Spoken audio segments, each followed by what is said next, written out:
Thank you. I note this sometimes in my stories. I'm 5'2".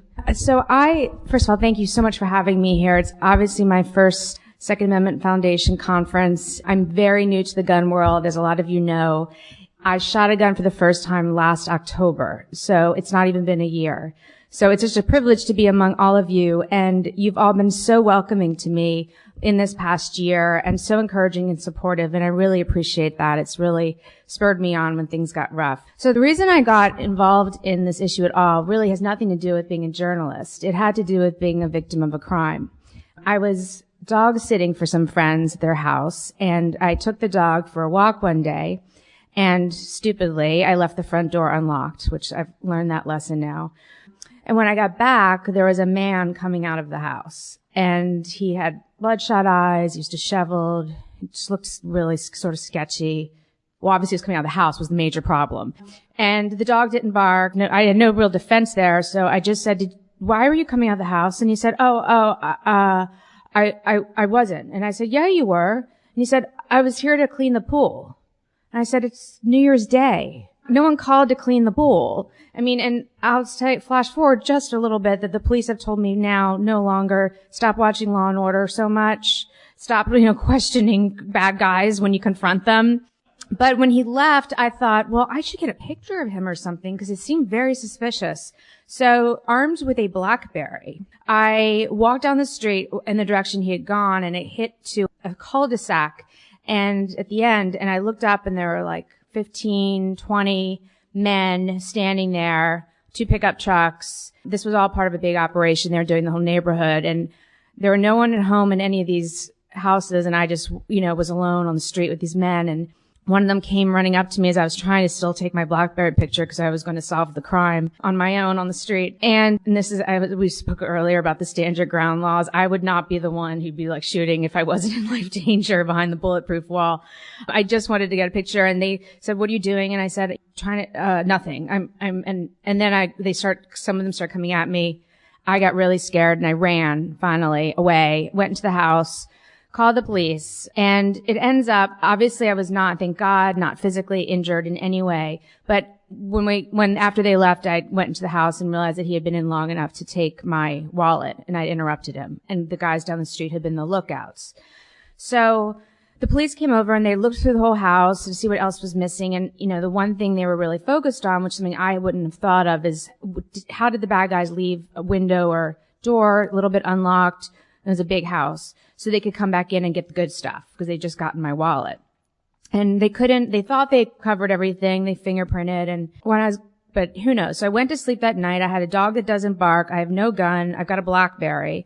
And these sketchy guys are maybe coming back. And I couldn't sleep a wink. I was just terrified in bed. And this is the first time it occurred to me, if I just had a gun sitting on my night table here, I would be able to defend myself if these men walk in this room right now and I'm alone. And I didn't, obviously, so I took a dresser and shoved it against the bedroom door and slept inside that way and barricaded myself in. But it occurred to me that, maybe I should have a gun at home. DC is crime-ridden. It's a cesspool of violence. And so I tweeted the next day. I don't know if y'all are on Twitter. I'm a big tweeter, at Emily Miller. And I tweeted thinking about getting a gun in DC. And the reaction was hugely pessimistic. You can't. It's impossible. They've made it so you can't. Forget it. Talk to the NRA. Talk to this group. Talk to that group. But it'll never work. I'll never get it.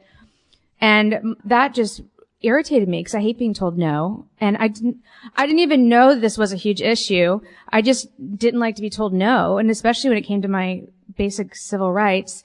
So I said to my editor, I'm thinking about getting a gun. And do you think that'd be an interesting story to write about for the Washington Times? And he said, yeah, I think it would. And I said, it'll probably take a couple weeks, standing in lines. I'm sure there'll be a lot of bureaucrats. I don't know why I thought standing in lines.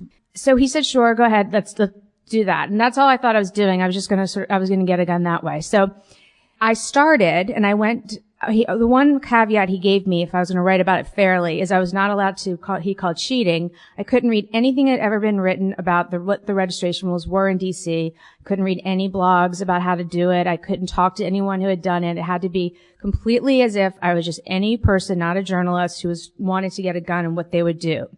So I started by going down to the gun registry office, which I found online, and it's at the police station. And I just walked in, and I was the only one there. And I'll say in the 6 or 8 times I've been there since, I've always been the only one there.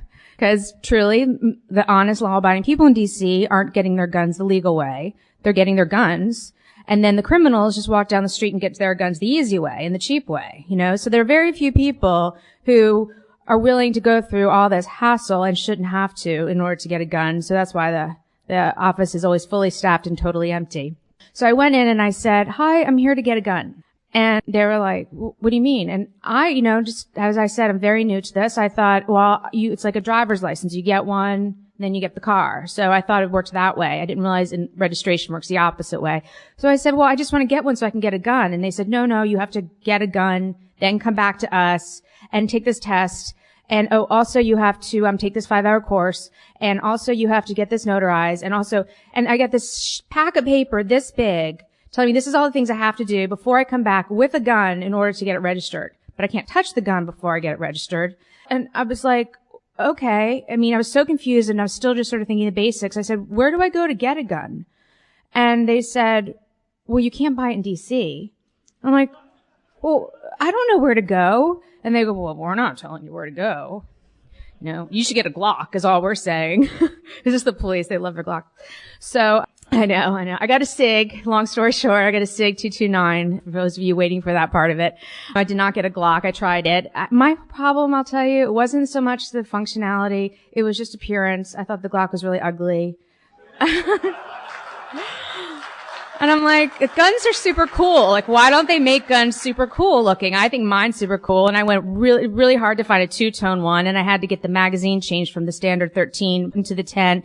And I had to get 2-tone because I really like the metal. And I was like, what? I'm spending $782 on this thing. I want it to look cool as well. I mean, God forbid I should have to use it. Most of my life it's going to be sitting in my apartment looking kind of cute. So I get a lot of flack for deciding I tried them all out. I did use them, you know, some didn't fit, but I got a lot of flack for that. But I think the Glock is really ugly. I would no use for it. And really any of the all black guns. That's why my eye now is on a shotgun, because they're just so beautiful. But again, I'll tell you why I'm not getting a shotgun right now is just because this was such a hassle and it was such a long process to get a gun. And I took all that paper I got in the office, the registry office, because I was so overwhelmed by it. And I went through it all and I counted down the steps, and there were 17 things I had to do before I got a gun. And that was just so shocking. And as you all know, and as, you know, the Second Amendment Foundation supported, Heller decision in 2008 had overturned the 30-year gun ban. It was legal in D.C. to get a gun. But the city council, what they did is they put in every single solitary law they could find in the country. Because I've now looked, and D.C. has laws that only exist in one other place, except for they've got all of them in one place. And they were going to make it as expensive, time-consuming as impossible as you could be, so that people don't get guns legally. Illegally, it's your decision. You do whatever you want on the streets of Washington. They just don't want you to get them legally. So I walked through each of these things, and, you know, and I kept writing about them, as many of you come up to me and said, and you followed in the things I wrote about, and I wrote about everything from having to go to the DMV, which I eventually had to go to pay for fines, for fees, to getting it notarized, taking a written test, and all these things I had to do. I had to go to our gun dealer several times. I had to take several days off work. Within about 6 weeks, the city council suddenly found the decision that they were going to make the registration process a little bit easier. So they came out with this bill, and it said there's not going to be a vision test, so that saves you 5 minutes. And there's not going to be a ballistics test, which is kind of nice because they were screwing up people's guns by doing that. So we were happy about that one. And not a whole lot of other things. And so I wasn't pleased. I didn't think this was enough. So what I did is while they were writing and drafting the bill, I kept writing specifically about this one gun safety class that they require. They call it safety class. I just call it required gun class. And it was 5 hours. And it was 4 hours in a classroom teaching you the laws of DC, which you could read in one of their big packets in 20 minutes. And then an hour on the range. And the purpose of this, obviously, is to drive people so crazy that they don't go get guns legally. I went in the way that they do it. The city didn't teach the class. The city said to you, here's a piece of paper with 47 names and phone numbers on them, and and you can call any of them. They're certified. So you have no idea who these people are, what they're affiliated with, where do they live. One of the kickers to their whole little scheme is that because there's no shooting ranges in DC, because you're not allowed to take a gun out of the home, the class couldn't be taught in DC. So you had to go to another state. They make up their own prices, which range from $200 to $250. So it's prohibitively expensive for most people who live in DC. And then you've got 47 names. And my point was, for women who want to get guns in DC, I'm unarmed and I'm supposed to go to a man's house in another state who we know is armed based on a phone number on a piece of Xerox paper. Are you kidding me? This is like, talk about safety. I mean, this is why I wanted to get a gun in the first place, was to defend myself.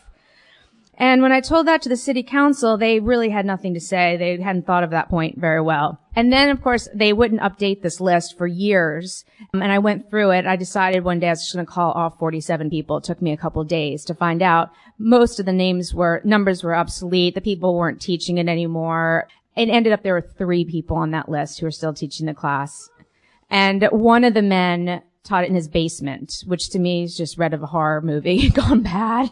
I was just not doing it. My editor all this time was on my case, like, you got to keep the series going. People are wondering why there hasn't been a story. And I'm like, I'm not talking to you as a journalist. I'm talking to you as a girl. I'm not going to one of these guys' houses. I'm just not.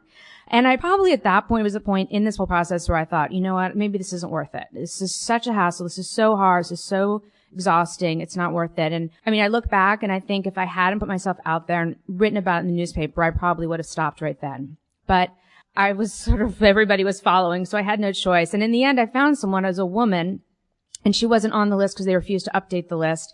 And she had a storefront. I mean, she's a business, and it's a training business. So it wasn't her home, and obviously I felt safe. So I took their 5-hour course, learned nothing. But in writing all that and explaining all that and how it's prohibitively expensive and how it's really unsafe and how it can be taught in the city, which is obviously not constitutional, by March, within 3 months, they had added that to the bill to remove that course. And that was a really big step. So although it took me 4 months and $425 in fees to get a gun, I think now that that law passed, I know that the steps are now, I counted 12, but taking out one whole day of taking off work and having that class, you know, it's going to take people a lot less. I think it'll probably take you 2 weeks, including plus the 10-day waiting period, which we have in DC. And it'll cost $185 instead of $425. So small changes in the right direction. I know they are still trying to abide by. Every time I write a story, they try to catch up because they know, I mean, the big thing we've got going in DC for us is that this Congress, and Congressman Barton, if he's still here, knows, and this Congress is not giving DC what it wants, which is either budget autonomy or statehood until they clean up their gun laws and obviously allow for the right to bear arms in the city. And so that's always the pressure point. So the more I write about it, the more exposed they feel. They know they're not going to get it. So just this last week, after I'd written about, I think many of you read the stories I wrote about the 3 military men who had been arrested in DC and put in jail. And obviously, point is, they're active duty military whose job we pay them to hold guns and ammunition. And they're being put in jail in DC for that exact reason. And all of them innocently did not know the laws because the laws only exist in DC. All of them have criminal records. All of them served in Iraq or Afghanistan. One of them was I think view it as legally transporting it. The last one I wrote about, Specialist Adam Meckler, he had to go to the VFW in DC to drop off some forms. And in his backpack, because he was a medic and had been at the range, in his backpack there had been some loose rounds of ammunition, forgotten, just not even in a box. And he did not have a gun, to be specific. They arrested him. They shut down the whole building, like as if the bullets would blow up or something. I mean, obviously there's nothing that could go wrong here. And they threw him in jail. And Specialist Meckler reached out to me through the AR-15 forum, you probably read, and I read about his story, and he said to me, I just want to help somebody else because it's so embarrassing to me that I have a criminal record now. I didn't know that ammunition had to be registered in DC, which it does. I didn't know, he's like, I was careful about the gun laws, but this is a misdemeanor on my record. And he pled guilty because he couldn't afford the time or lawyers to fight it all the way. And, he probably would not have won because the Attorney General is sticking to it and won't clean his record. So 2 days after that story ran, suddenly the city council has another bill coming out. And this bill would say that if you're a non-resident of D.C. and you break one of the firearms laws, which all carry a penalty of a $1,000 fine and 1 year in jail, and that includes, I'll say my newest part of my series, that includes possession of unregistered mace in that category. That's the latest I'm working on getting registered mace since I can't carry a gun. So city council came up with this new plan. We're going to only charge people who live in D.C. who should know the laws with a misdemeanor, and non-residents, so any of you coming through D.C. won't get charged with a misdemeanor. It'll just be a fine, and so you won't have a criminal record. That's fine, and I appreciate that just from a sympathy standpoint because I've talked to so many people who are mortified by having this criminal record. I've spent so much money on lawyers' fees, and so I really do appreciate that. But obviously, it's not constitutional to charge two people in the same place for in two different ways. But the point of what they're doing is they're trying to accommodate as best they can as we're completely exposing them for what they're doing. And so I'll close there. I just want to say, as I said, I started writing this story last October, so it's less than a year, and I really thought it would be 2 weeks. I did not expect to be standing here a year later and knowing about DC gun laws. And people have said to me, but when you get your gun, what's your next series on? And I said, no, that's it. It's on guns. We're not done. And so that's what I'm going to continue to do, and I'm going to continue to write about it with the two prong goals. One is to eliminate the registration requirement entirely. It does absolutely no purpose other than to slow down law-abiding people and more expensive for law-abiding people to get guns. I wanted to eliminate it. No registered gun has ever been used in a crime. They're not solving crimes by using them. And number two, obviously, is the right to bear arms in the city I live in that's in the United States of America. They don't consider it such. In DC, and I think, talking to Alan and talking to Joe the last couple of days, obviously the cases that they're supporting are helping us enormously. The Woodard case, the case in Illinois, pressuring. And I keep going back to the city council saying, are you looking what's going on in the courts? Because they know this is not constitutional, that you cannot bear arms in the nation's capital. And they're watching closely, and the city councilman, Phil Mendelson, said to me, yes, we're watching, and we'll see how it works out, and it gets all the way to the end. So they're waiting for it to get to the Supreme Court. When that happens, that's when we will know, how D.C. is going to be forced to recognize both our right to keep arms and our right to bear arms. Thank you.